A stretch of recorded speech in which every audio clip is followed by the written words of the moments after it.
I, 28F, have had a complicated relationship with my stepsister Laura, 32F, since we became family 18 years ago.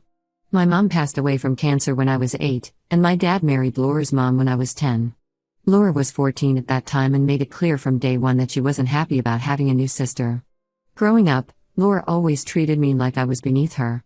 When we were younger, she would exclude me from her activities, make fun of me in front of her friends, and sometimes even break my things and blame it on me.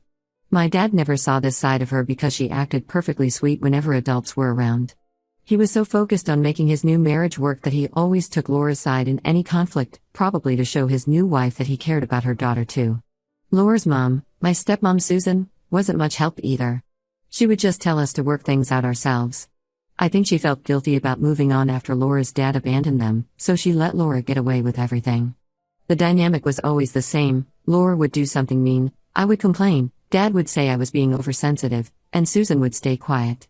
Things got a bit better when Laura went to college because we didn't have to see each other much.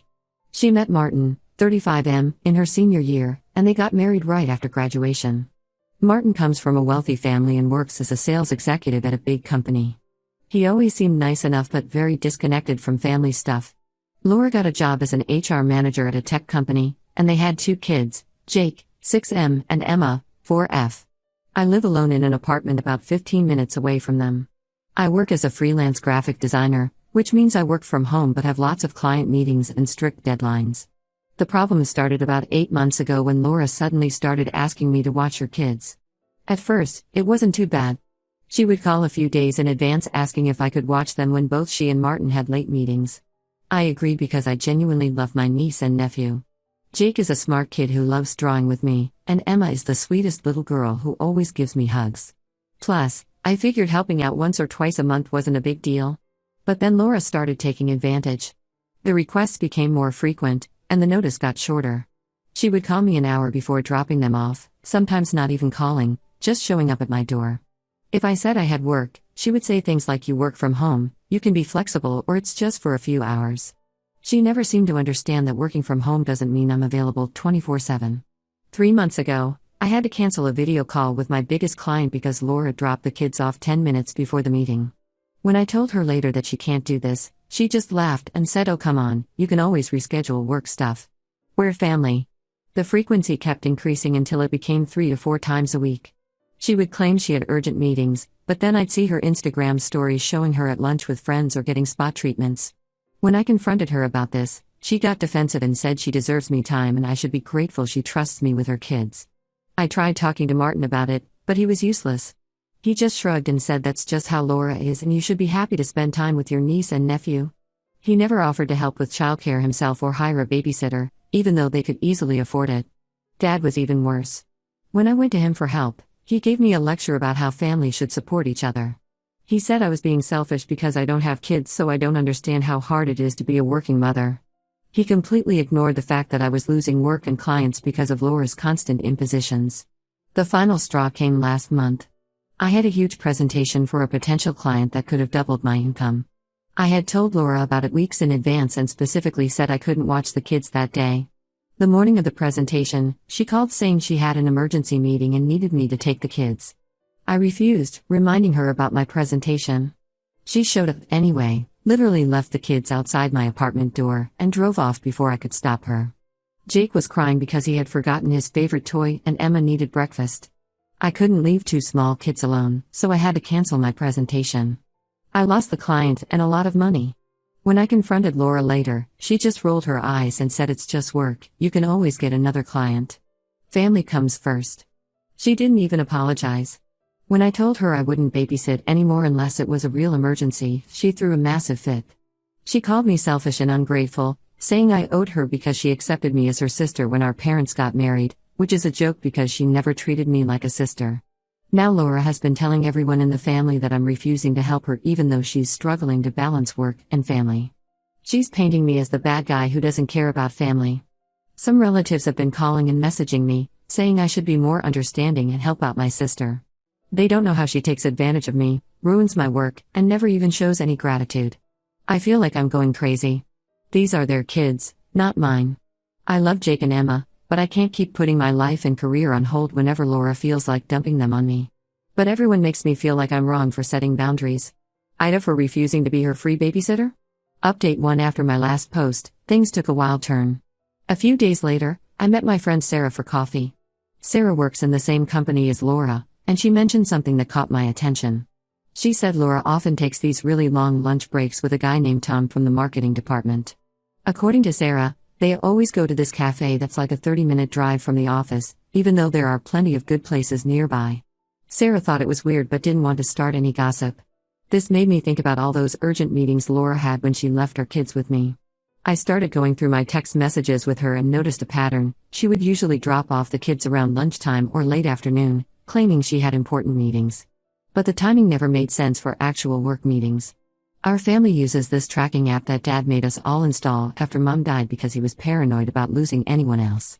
I never really used it before, but I decided to check Laura's location history. Sure enough, during the time she claimed to be at work meetings, she was nowhere near her office. I debated with myself for days about what to do next. Part of me wanted to just ignore it, maybe she was just taking breaks from work stress. But then I remembered all the times she made me cancel my work, all the clients I lost, all the guilt trips she put me through. I decided to do some investigating.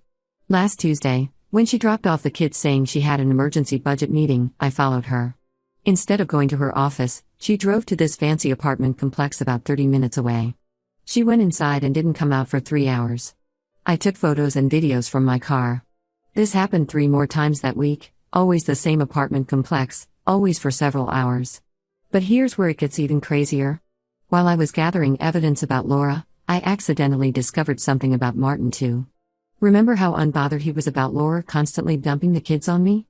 Last Thursday, Laura had left the kids with me saying Martin was working late and she had an important client dinner. I was driving back from the store when I passed by this upscale restaurant, and I saw Martin's car in the parking lot. Something made me park and watch. Martin was inside having dinner with a woman who was definitely not Laura. They were sitting really close, holding hands across the table, clearly not a business dinner. I recognized her as Claire, his assistant. I took some pictures and videos of them leaving together and getting into his car. At this point, I was both disgusted and curious. I used some of my savings to hire a private investigator for a week. The evidence he gathered was shocking. Laura was having an affair with Tom from her office. They would meet at his apartment during those emergency meetings. Meanwhile, Martin was seeing Claire. They had been having an affair for months. They were both using me as their cover story. When Laura needed to meet Tom, she would dump the kids with me claiming work emergencies. When Martin wanted to see Claire, he would tell Laura he had late meetings, and Laura would use that as an excuse to leave the kids with me. They were both lying to each other, and using me and their innocent kids to do it. The worst part was remembering all the times Jake would ask me why Mommy and Daddy were always so busy. Emma would cry at bedtime sometimes, saying she missed her parents. These poor kids were suffering because their parents were too selfish to even hire a proper babysitter. They used me because they knew I wouldn't ask too many questions. Yesterday, I finally reached my breaking point. I compiled all the evidence, photos, videos, location histories, timestamps, everything, and went to see my dad. I wanted him to see who he had been defending all these years. I showed him everything. He just sat there in silence, looking more shocked and devastated with each photo. Then I did something drastic. I sent everything to our extended family group chat, all the aunts, uncles, and cousins who had been calling me selfish for not helping Laura. I included a long message explaining how they had both been using me as free childcare while they cheated on each other. The response was immediate and chaotic. Laura called me screaming, calling me every name in the book. Martin showed up at my apartment, threatening to sue me for invasion of privacy and defamation. Dad hasn't spoken to me since seeing the evidence. My stepmom is absolutely devastated. This is the second time she's been betrayed by someone she trusted, first Laura's dad, now Laura herself. The whole family is in chaos. Some relatives are horrified at Laura and Martin's behavior, while others are saying I shouldn't have exposed them so publicly. But for the first time in months, nobody is guilt-tripping me about babysitting. I know I probably went nuclear by exposing them to everyone at once. Maybe I should have confronted them privately first. But after months of being manipulated, gaslit, and used by both of them, I was done playing nice. Those kids deserve better than parents who use them as pawns in their affairs. Update 2: the past month has been absolute chaos since I exposed Laura and Martin's affairs. The day after I sent the evidence to everyone, Martin packed his bags and moved into a hotel. Laura started having these massive meltdowns. She showed up at my apartment the same evening with the kids, saying she needed time to process everything and wanted me to keep them for a few days. I refused and told her to go ask her boyfriend Tom to help her since she chose him over her family. This made her completely lose it. She started screaming about how I had ruined her life and her marriage. I reminded her that she ruined her own marriage by cheating, and Martin ruined it too by cheating with Claire. She tried to say it was different because she was truly in love with Tom, while Martin was just having a fling. I shut the door in her face. My dad finally called after 2 weeks of complete silence. He broke down during the call. He admitted that he had noticed weird things about Laura's behavior for months but chose to ignore them because he didn't want to upset my stepmom. He apologized for always taking Laura's side and said he had failed both as a father to me and as a parent to Laura by enabling her behavior. Laura and Martin are getting divorced. The whole truth came out. They had both been cheating for over a year. Martin's assistant Claire is 5 months pregnant with his baby. She had been pressuring him to leave Laura, but he kept stalling. Tom, on the other hand, had been feeding Laura lies about leaving his wife. But as soon as everything became public, he ghosted Laura completely. He even requested a transfer to a different branch of the company to avoid the drama. Claire also broke things off with Martin when his family started messaging her. Turns out she had no idea he was using his kids as cover for their affair. She thought he only met her when the kids were at school or with their grandparents. When she found out how he and Laura had been using me and neglecting the kids, she wanted nothing to do with him anymore. The kids are staying with Laura but they're really struggling. Jake's teacher called because his grades were dropping and he had become withdrawn in class. Emma has started having tantrums and crying fits, especially when it's time for Martin's visitation. Laura tried to blame me for traumatizing her kids by exposing everything, but our relatives shut that down fast. They pointed out that she and Martin traumatized their kids by prioritizing their affairs over their children's well-being. My stepmom had a complete breakdown and moved in with her sister temporarily. She keeps saying she failed as a mother because she didn't notice what Laura was doing. Dad visits her every day but she's still not ready to come home. She feels humiliated because everyone knows her daughter was having an affair, just like her ex-husband did to her. Some relatives suggested we all go to family therapy to work through this mess. Laura refused, saying therapy is for weak people and she did nothing wrong because she was just following her heart. Martin agreed to therapy but only individual sessions. He says he needs to work on himself before he can be a better father. Martin is trying to get partial custody of the kids, but Laura is fighting him hard on this. She's telling everyone he's an unfit father because he got another woman pregnant while married. She conveniently forgets to mention her own affair when she tells this story. She's also demanding a huge amount in child support because she lost her job. The company let her go because Tom was married to the CEO's daughter, and the whole situation was too messy. I've blocked both Laura and Martin's numbers. I still see the kids when they're at dad and stepmom's place for weekend visits, but otherwise I'm staying completely out of the drama. Jake asked me last week why I don't babysit them anymore. I just told him that sometimes adults need space from each other, but I still love him and Emma very much. Dad asked me yesterday if I regret exposing everything and causing all this chaos. I told him I don't. Those kids deserve to have parents who put them first, not parents who use them as excuses to cheat. Sometimes things need to completely fall apart before they can be rebuilt into something better. I just hope Jake and Emma don't end up too scarred by all of this.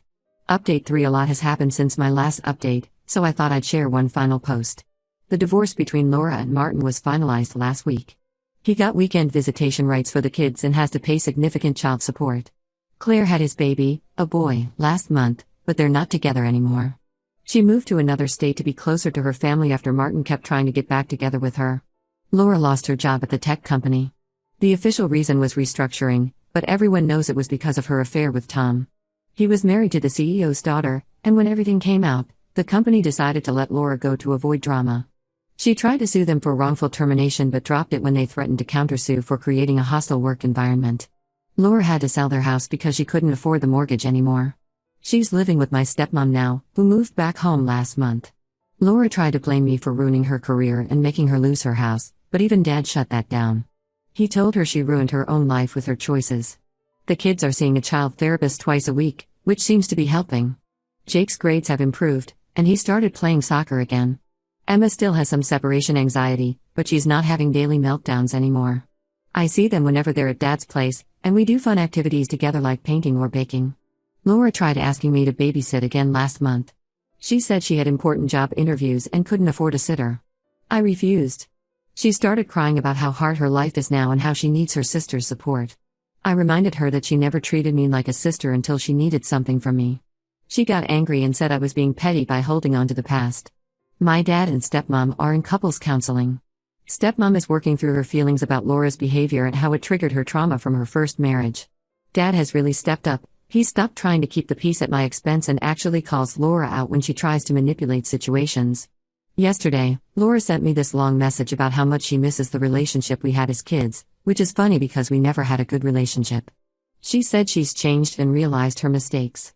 She wrote about how she's in therapy now and understands that she has attachment issues from her dad abandoning her. She wants to rebuild our sisterly bond and make things right. I left her unread. Some of our relatives think I should forgive her since she's struggling and trying to change. They say she's been punished enough by losing her marriage, job, and house. But I remember how she used her own children as cover for her affair. I remember how she made me lose clients and income without a second thought. I remember all the years of her treating me like I was nothing. I don't hate Laura anymore, that would require too much energy. I just don't want her in my life. She can work on herself and become a better person, but that doesn't mean I have to be part of her journey. My business is doing great now, I'm dating someone who respects my time and boundaries, and I have peace in my life. Sometimes cutting toxic people out of your life is the best thing you can do for yourself, even if they're family. The only contact I plan to maintain is seeing Jake and Emma when they're at Dad's place. They're the innocent ones in all this, and I want them to know they'll always have an aunt who loves them, even if I don't love their mother.